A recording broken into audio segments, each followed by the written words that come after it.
কেইদিনমান আগতে এগৰাকী মহিলা মোৰ ওচৰত আহিছিল।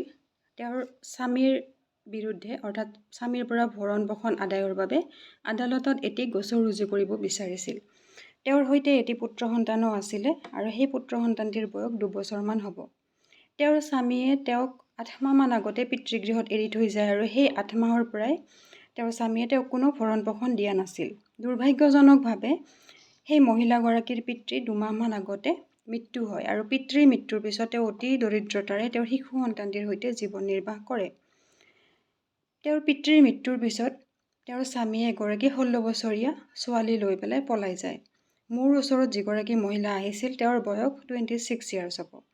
সেই 26 ইয়াৰ্ছ হোৱা মহিলাগৰাকীক তেওঁৰ স্বামী আৰু স্বামীৰ পৰিয়ালে তুমি বুঢ়া হৈছা, তুমি দেখাত বেয়া, তোমাক ভাল নালাগে ইত্যাদি ইত্যাদি মানে এইবিলাক এলিগেশ্যন দি পেলাই সেই 16 বছৰীয়া ছোৱালীজনীক পলাই লৈ যায় আৰু সেই 16 বছৰীয়া ছোৱালীজনীক পলাই লৈ যোৱাত তেওঁৰ স্বামীৰ মাক দেউতাক ভায়েক ভনীয়েকে সহায় কৰিছিল।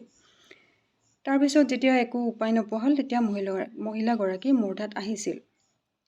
সৌভাগ্যজনকভাৱে সেই 16 বছৰীয়া ছোৱালীগৰাকীৰ পিতৃয়ে থানাত এখন এজাহাৰ দিয়ে আৰু এজাহাৰৰ ভিত্তিত সেই মানুহজনক আৰু 16 বছৰীয়া ছোৱালীগৰাকী যিগৰাকী আছিল তেওঁক পুলিচে এৰেষ্ট কৰে আৰু মানুহজনক জেললৈ প্ৰেৰণ কৰে।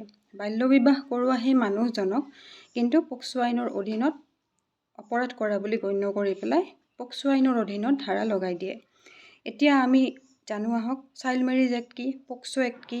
চাইল্ড মেৰিজ এক্ট অৰ্থাৎ বাল্যবিবাহ কৰিলে কিয় পক্সো আইনৰ অধীনৰ ধাৰাবিলাক লগোৱা হয়। নমস্কাৰ, মই মুকুতা মজুমদাৰ অধিবক্তা আপোনালোকৰ মাজলৈ মাজে মাজে আহোঁ আইনৰ কিছুমান কথা আলোচনা কৰাৰ বাবে আৰু আইনৰ কিছু জ্ঞান সমূহ জনসাধাৰণক ন্যূনতম জ্ঞান হ'লেও সমূহ জনসাধাৰণৰ মাজত মোৰ বিলাই দিয়াৰ এক প্ৰচেষ্টা আৰু মোৰ এই প্ৰচেষ্টাত আপোনালোকৰ সহায় সহযোগ মোৰ নিতান্তই কাম্য। এতিয়া আহক চাইল্ড মেৰিজ এক্ট কি অৰ্থাৎ বাল্যবিবাহ কি। চাইল্ড মেৰিজ এক্টখন কিন্তু 1929 চনৰ পৰাই আছিলে। তেতিয়া কিন্তু ছোৱালীৰ বয়স 14 আছিলে আৰু ল'ৰাৰ বয়স 18 আছিলে।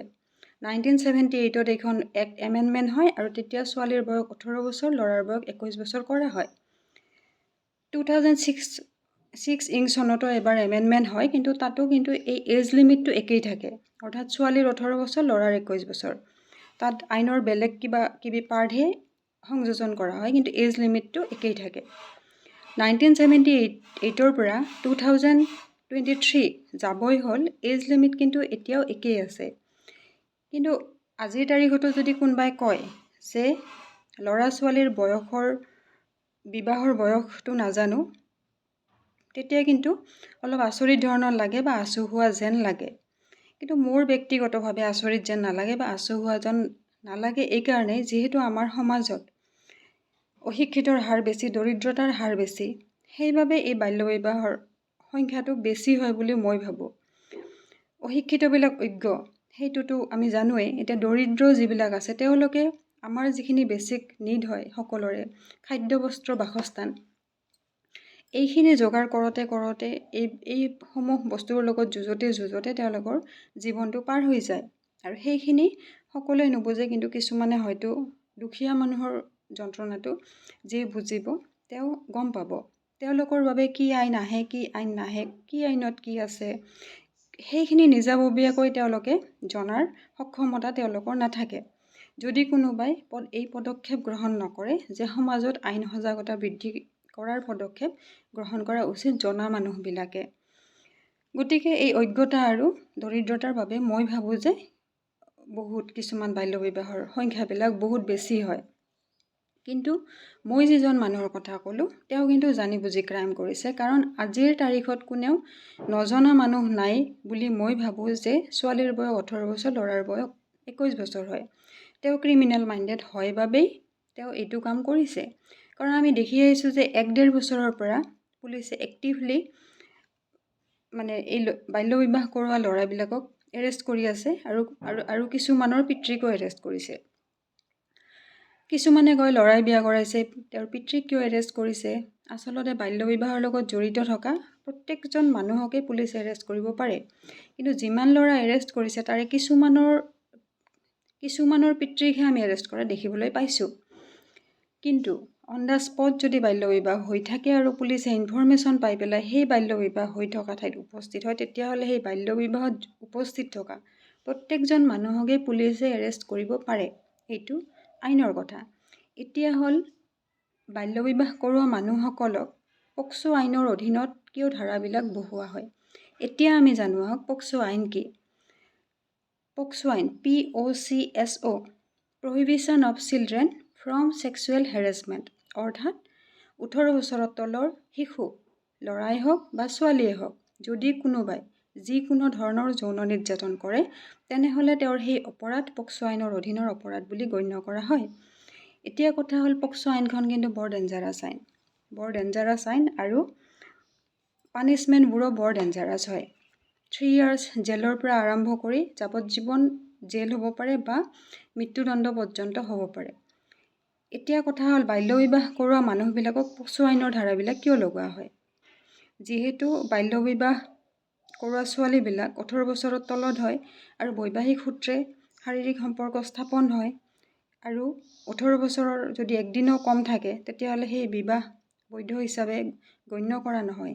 ইপিনে পক্সো এক্টতো 18 বছৰৰ তলৰ শিশুক যৌন নিৰ্যাতন কৰিলে পক্সো এক্টৰ অধীনৰ অপৰাধ বুলি গণ্য কৰা হয়। সেইবাবে চাইল্ড মেৰেজ এক্ট, অৰ্থাৎ বাল্যবিবাহ কৰোৱা যিসকল লোক আছে তেওঁলোকৰ 18 বছৰৰ তলৰ ছোৱালী বিয়া কৰাই, শাৰীৰিক সম্পৰ্ক হয় আৰু সেইটোক যৌন নিৰ্যাতন হিচাপে গণ্য কৰা হয়, যাৰ ফলত পক্সো এক্টৰ যিবিলাক ধাৰা আছে সেইবিলাক যিবিলাক প্ৰয়োগ কৰা হয়, যিবিলাক প্ৰযোজ্য হয় সেইবিলাক প্ৰয়োগ হয়।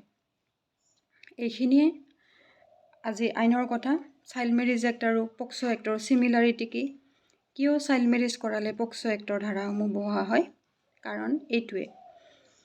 মোৰ এই প্ৰচেষ্টা সমাজৰ জনসাধাৰণৰ মাজত অকণমান হ'লেও আইনৰ কথা আলোচনা পৰ্যালোচনাৰ যোগেদি জনোৱাটো, যদিও মোৰ এই প্ৰচেষ্টা মই সাহসেৰে মই লৈছোঁ। হয়তো মোৰ ভিডিঅ'বিলাক বৰ ভালো নহ'ব পাৰে, কাৰণ মই আগতেই কৈছোঁ মোৰ এইবিলাক অভ্যাস নাই, হয়তো লাহে লাহে ইম্প্ৰুভ হ'ব পাৰে।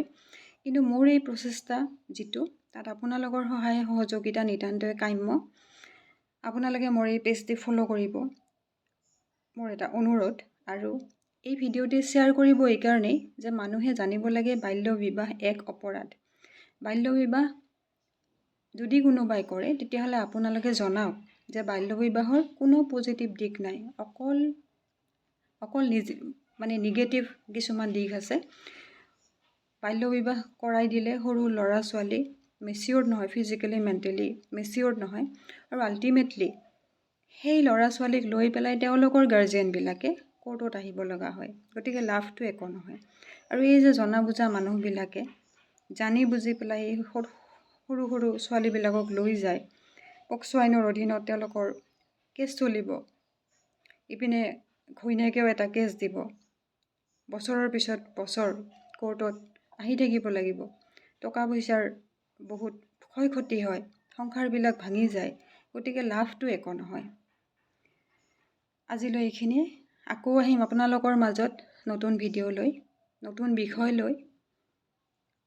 আপোনালোকক আকৌ এবাৰ মোৰ অনুৰোধ, মোৰ পেজটি যেন ফ'ল' কৰে আৰু ভিডিঅ'টি শ্বেয়াৰ কৰে, যাতে মই এই মোৰ প্ৰচেষ্টাটো মই আগবঢ়াই নিব পাৰোঁ মানুহৰ বাবে, আপোনালোকৰ বাবে।